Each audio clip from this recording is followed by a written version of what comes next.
अर्थशास्त्र की आज की इस वीडियो क्लास में आप सभी का हार्दिक स्वागत है बच्चों।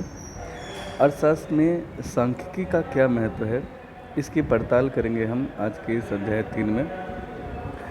देखिए, प्राचीन काल में भारत के संदर्भ में अगर हम बात करें तो जो राज्य होते थे उनमें जनसंख्या और ज़मीन संबंधी कुछ आंकड़े एकत्रित करने के लिए सांख्यिकी का प्रयोग किया जाता था। समय के साथ साथ सांख्यिकी का क्षेत्र और बड़ा होता चला गया। वर्तमान में तो जीवन का ऐसा कोई क्षेत्र नहीं रहा है जहाँ सांख्यिकी लागू ना होती हो। तो आइए हम पहले जानते हैं कि सांख्यिकी का अर्थ क्या है दरअसल। तो सांख्यिकी के अर्थ से आशय है, सांख्यिकी दरअसल एक विज्ञान है, एक ऐसा विज्ञान जो किसी विषय पर प्रकाश डालने के उद्देश्य से, यानी कि वो किसी विषय के बारे में कुछ बताना चाहता है, तो इस उद्देश्य से उस विषय से संबंधित आंकड़ों का वह संग्रह करेगा। संग्रह करना यानी कि कलेक्शन करना। फिर उन आंकड़ों को जो कि उसे मिले हैं तो रॉ मटेरियल के रूप में मिले हैं, फिर वह उनका क्या करेगा, क्लासिफिकेशन करेगा।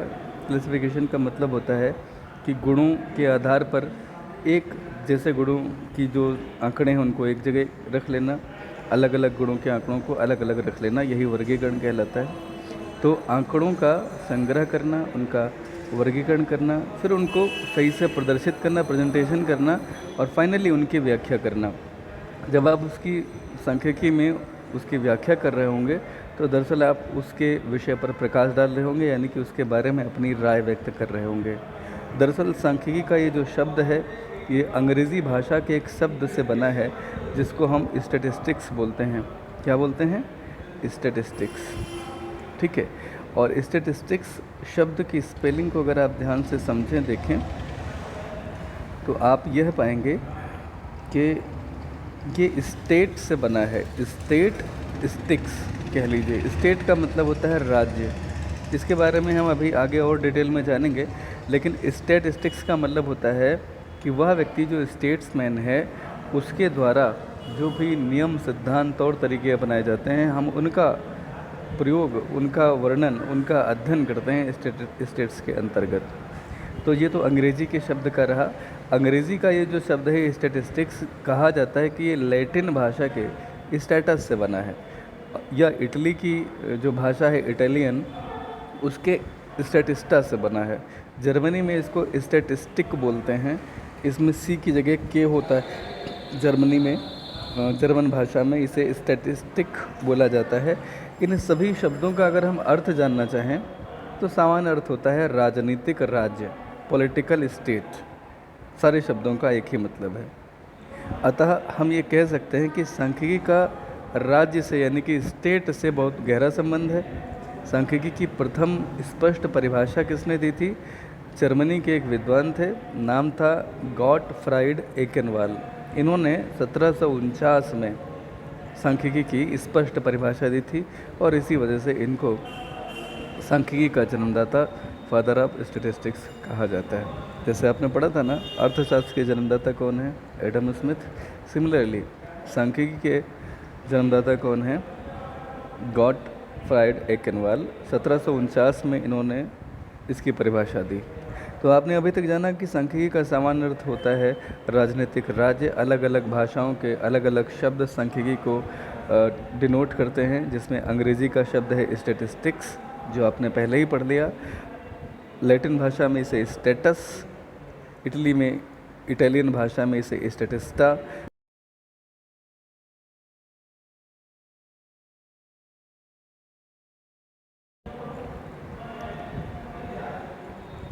स्टैटिस्टिक। तो आपको ये बात निश्चित रूप से समझ में आई होगी बच्चों।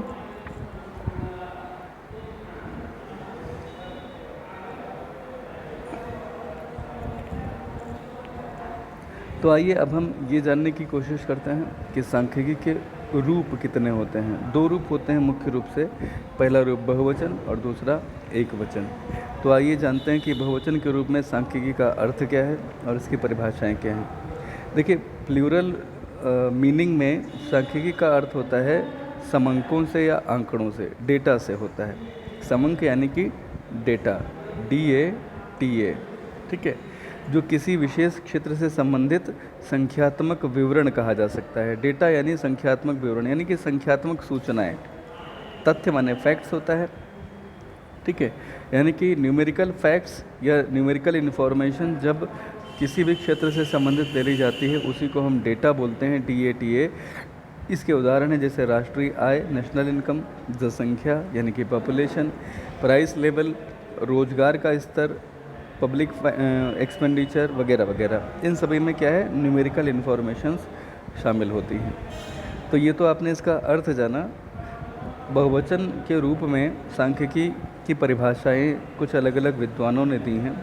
उसमें पहले विद्वान हैं डॉक्टर A.L. बाउले। ये कहते हैं कि समंक अनुसंधान के किसी विभाग से संबंधित ऐसे संख्यात्मक विवरण होते हैं जिन्हें एक दूसरे के संबंध में व्यक्त किया जा सकता है। यानी जो डेटा होता है वो रिसर्च का कोई एक डिपार्टमेंट ले लीजिए, उससे संबंधित कुछ इस तरह का न्यूमेरिकल विवरण होगा, स्टेटमेंट होगा, जिसे हम एक दूसरे के संबंध में आसानी से कंपेयर कर सकेंगे, तुलना कर सकेंगे, व्यक्त कर पाएंगे। तो ध्यान रखिएगा, ये न्यूमेरिकल स्टेटमेंट होगा या न्यूमेरिकल इन्फॉर्मेशन का सेट होगा, जिन्हें हम अभी पढ़ ही रहे थे कि डेटा कहा जा सकता है। तो दरअसल ये डेटा को ही एक्सप्लेन करते हैं। इसमें यूल और केंडाल नाम के विद्वान भी आते हैं, जिन्होंने कहा कि समंकों से हमारा आशय है उन संख्यात्मक तथ्यों से, यानी कि उन न्यूमेरिकल फैक्ट्स से जो पर्याप्त सीमा तक अनेक कारणों से प्रभावित होते हैं। पर्याप्त सीमा तक यानी कि मतलब काफ़ी हद तक बहुत सारे कारणों से प्रभावित होते हैं। यानी कि कोई भी डेटा आज कितना है, कैसा है, उसके पीछे कोई एक या दो या तीन कारण नहीं है, अनेकों कारण होते हैं। फॉर एग्ज़ाम्पल 10th क्लास की आपकी अभी मार्कशीट आएगी, तो उसमें आपके मार्क्स कितने होंगे। ये जो मार्क्स होंगे हिंदी, अंग्रेज़ी, अलग अलग सब्जेक्ट्स के, इन सबको अगर आप देखें तो एक हिंदी में आपके मार्क्स अगर मान लेते हैं 100 में से 90 आ रहे हैं, इंग्लिश में अगर ये 70 आ रहे हैं, तो ये 70 ही क्यों है? क्या इसका कोई एक कारण है?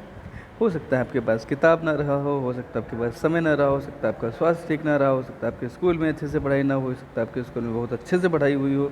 तमाम ऐसे रीजन्स हो सकते हैं, हज़ारों हज़ार रीज़न हैं। आप एब्सेंट रहे हो, आप प्रेजेंट रहे हो, आपने पढ़ा हो, अच्छे से ना पढ़ा हो, ऐसे अनेकों कारण हो सकते हैं जिसकी वजह से आपके ये जो अंक बन के आते हैं ये वही होते हैं जितने ये हैं। यानी कि जो डेटा होता है वो बहुत सारे कारणों से प्रभावित होने के पश्चात वैसे हो पाते हैं। तो मुझे लगता है बहुवचन के रूप में आपको ये परिभाषाएं समझ में आई होंगी। बहुवचन के रूप में अगर इन्हीं परिभाषाओं को हम ध्यान से देखें तो हमें सांख्यिकी की कुछ विशेषताएं नज़र आती हैं। उन विशेषताओं में जो पहली विशेषता है, सबसे पहले हम उस पर फोकस करेंगे। तो हम अगर समझने की कोशिश करें तो पहली विशेषता क्या है सांख्यिकी की? सबसे पहली विशेषता है कि सांख्यिकी जो है वह तथ्यों का समूह है। यानी कि सांख्यिकी को आप तथ्यों के रूप में जब आप देखेंगे तो आप इसे एक ग्रुप के रूप में देखेंगे। अगर कहीं अकेला कोई न्यूमेरिकल सूचना है तो वह सांख्यिकी नहीं मानी जा सकती। अकेली संख्या को भी आप सांख्यिकी नहीं मान सकते, क्योंकि उससे कोई निष्कर्ष नहीं निकलता है। अगर हमने कहा कि ये 20 है तो 20 सांख्यिकी नहीं है। अगर हमने कहीं पे ये बताया कि 20, 30, 40 या और भी कम से कम 3 या और भी ज़्यादा मिला लीजिए, ये आपके हिंदी, अंग्रेज़ी और अन्य विषयों के ये आपके मार्क्स हैं, तो इनका अर्थ हो जाएगा। लेकिन अगर खाली कहीं पे 20 लिखा हो तो इसका कोई अर्थ नहीं है। तो सांख्यिकी दरअसल तथ्यों का समूह है। दूसरा, सांख्यिकी सिर्फ संख्याओं में व्यक्त की जाने वाली चीज़ों का ही अध्ययन करता है। जैसे आपने अकाउंटेंसी में सुना था कि वह केवल मौद्रिक मनी में व्यक्त की जाने वाली चीज़ों को रिकॉर्ड करता है, ऐसे ही सांख्यिकी केवल उन्हीं चीज़ों का अध्ययन करता है जिन्हें संख्याओं में व्यक्त किया जा सकता है। एग्जाम्पल के तौर पे आय, उम्र, लंबाई, वजन। लेकिन गुणात्मक जो तत्व होते हैं, ये सब मात्रात्मक तथ्य थे। गुणात्मक तथ्य जो होते हैं उनको सांख्यिकी रिकॉर्ड नहीं कर सकती, जैसे सुंदर, कुरूप, लंबा, छोटा, बुद्धिमान, मूर्ख। आप किसी से ये नहीं कह सकते कि आप 10 यूनिट या 10 मीटर, 10 किलोमीटर सुंदर हैं, ठीक है, ये नहीं कहा जा सकता है। तो जो गुणात्मक तथ्य होते हैं उन्हें सांख्यिकी में आप नहीं ले सकते, ठीक है। आप 2 किलो बुद्धिमान हैं या आप 5 किलो मूर्ख हैं, ये नहीं कहा जा सकता। यानी कि संख्याओं में जिन्हें व्यक्त नहीं किया जा सकता उनका अध्ययन सांख्यिकी नहीं करेगी। सांख्यिकी समंक जो होंगे बच्चों, वो बहुत सारे कारणों से प्रभावित होते हैं। जैसे कि एक व्यक्ति की आय उपार्जन की शक्ति जो है, कोई भी व्यक्ति कितना कमाएगा या कोई देश कितना कमाएगा, ये सब अगर हम बात करें कि वहाँ रहने वाले लोगों की शिक्षा कितनी है, उनकी उम्र कितनी है, उनका क्या अनुभव है, उनके क्या प्रशिक्षण की स्थिति है, ये सारी चीज़ें कहीं ना कहीं उस व्यक्ति की इनकम कितनी है इसको प्रभावित करेगा, है ना। और किसी की इनकम क्या है, ये एक आंकड़ा है। तो आंकड़े यानी कि समंक, तो समंक ये तय हो गया कि किसी की आय के रूप में समंक जो है वो अनेक कारणों से प्रभावित होते हैं। चौथा पॉइंट क्या है, समंक गणना अथवा अनुमान द्वारा एकत्रित किए जाते हैं। भाई किसी के बारे में अगर आपको कोई संख्या प्राप्त करनी है तो या तो आप उसका कैलकुलेशन कीजिए और या आप उसका अनुमान लगा लीजिए, एस्टिमेशन कर लीजिए, ठीक। गणना बहुत बार छोटे, अगर अध्ययन का क्षेत्र छोटा है तो वहाँ संभव हो पाती है, लेकिन अगर अध्ययन का क्षेत्र बहुत बड़ा है तो वहाँ कैलकुलेशन संभव नहीं होती, वहाँ पर आपको अनुमान ही लगाना पड़ता है, ठीक है। लिखा ही है, गणना पद्धति वहाँ उचित होगी जहाँ अनुमान का क्षेत्र सीमित, जहाँ अनुसंधान का क्षेत्र सीमित हो।